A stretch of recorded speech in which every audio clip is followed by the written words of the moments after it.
I've seen young guys who fight for an idea, but I have seen those things on the other side too. Politicians who say, you were right, you were wrong. I remember that something very important was happening.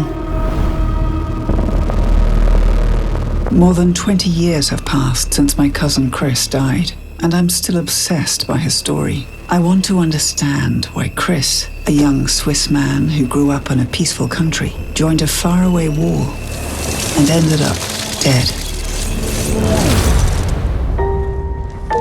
They returned your notebooks with your body, reports from the war. Cristian era una persona que lo que te decía, cuando veía un muerto civil, se preguntaba, ¿están matando civiles? Esto no es una guerra. Journalist, don't shoot! Es hat einfach Journalisten gegeben, die wurden nicht mit der Tatsache fertig, dass sie als Zuschauer dort sind, dass sie als Beobachter dort sind.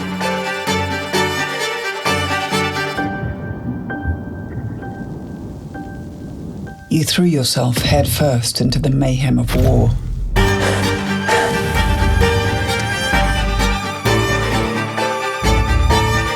What did you want to be? A mercenary? A journalist?